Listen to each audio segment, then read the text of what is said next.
Hi guys! Welcome back again to my channel at for today's video is panibagong loan application review na naman nga ang gagawin natin at dito. For first time user ay 5,000 pesos agad at pag ikaw ay repeat borrower na is up to 30,000 pesos na daw ang pwede mong ma-loan. Mabilis at madali lang daw ang loan application process at no collateral needed.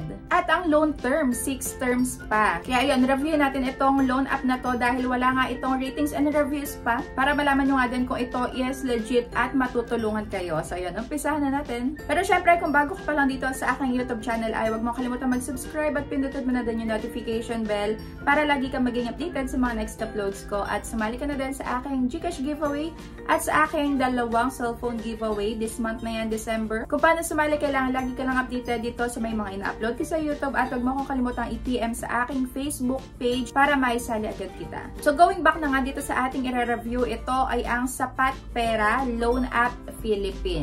So, ayan, sapat na kaya itong loan application na to para matugunan yung mga pangangailangan sa pera. So, nung chinek ko nga itong kanilang loan app is nakalagay dito 80,000 pesos at 150 days ang loan terms. At may 0.03% per day. Kaso dito naman sa may details, iba ang nakalagay. Ayan, yung loan term is 91 days daw up to 1 taon. And take note, no other fees daw. Kaya yon, start na nga natin. Under to na Alicanchu Lending Co. At ito na yung pinaka-homepage niya. Maximum loan is 80,000 pesos. At malalaman natin kung talagang low interest rates ito. So, dito is, chinek ko naman ang kanilang privacy agreement. Same naman yung kanilang pangalan dito. Hindi naman nagbago kasi usually dito sa may privacy policy, privacy agreement. Dahil dito nga sa may privacy agreement, lagi ko din itong binabasa dahil karaniwan dito ko nga nakikita yung ibang pangalan ng application na hindi na bago nung app na to. So dito, Sapat Pera pa din naman, kaso nga lang,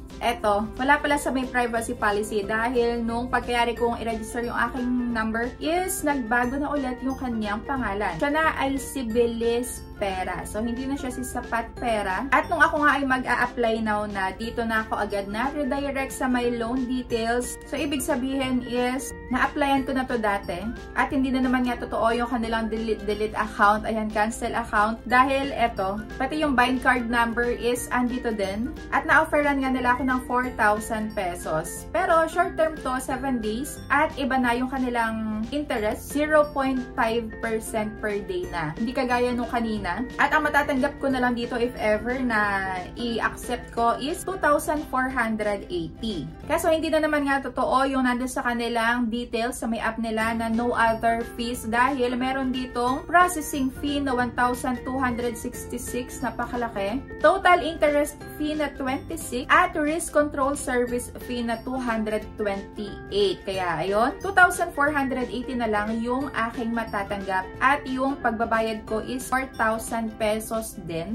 And kailangan ko nga siyang bayaran on or before 7 days. Dahil dito nga sa may Bilis Pera / Sapat Pera is talagang i-expect mo na pagka hindi ka nakapagbayad dito, talagang makakatanggap at makakatanggap ka ng iba't ibang klaseng calls and texts galing sa iba't ibang number. So yun yung consequence pagka kayo ay hindi nakapagbayad agad or talagang na-late kayo sa inyong due date. At worst nga is baka ma-post pa kayo online. So ayun, pagka hindi kayang bayaran dito sa may due date na ipinakita sa inyo is wag nang i-try, wag nang i-accept, wag nang i-confirm kasi yung iba dyan hindi na nakikita yung or hindi na binabasa kung magkano ba talaga yung matatanggap nila. Basta makita lang nila yung amount na in-offer sa kanila sa taas na 4,000, akala nung iba is 4,000 na talaga yung matatanggap nila. So hindi. Kaya ugaliin yung basahin lahat nung loan details na ipinapakita nga sa inyo at yung pinaka-due date nyo. Kasi nakalagay dun sa may mga ino-offer online is 6 months daw. So baka akala nyo hahatiin na sa may 6 months yon, hindi. Kaya better talaga na nanonood mo na kayo ng mga ganitong klaseng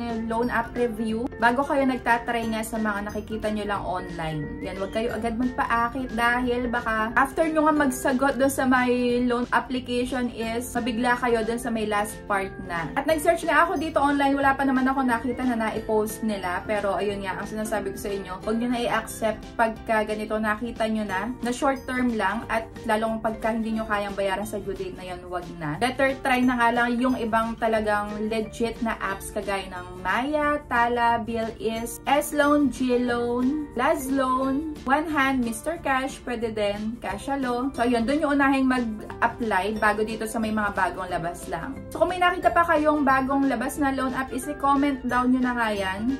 Para ako na yung magre-review para sa inyo at hindi na kayo mag-aksaya ng oras sa may pag-a-apply para hindi na din kayo madismaya sa dulo. So kung na-try nyo na nga din itong loan app na to is i-comment down nyo na din kung ano yung na-experience nyo dito, kung magkano yung natanggap nyo dun sa may loan offer nyo, at kung nakaranas nga ba kayo dito ng pagbabanta or ano pa man. So yun, para maging aware na nga lang din yung mga bagong makakakita na to at makapag-decide talaga sila kung itutuloy pa rin nila or hindi. So yun lang, thank you for watching and see you on my next vlog. Bye!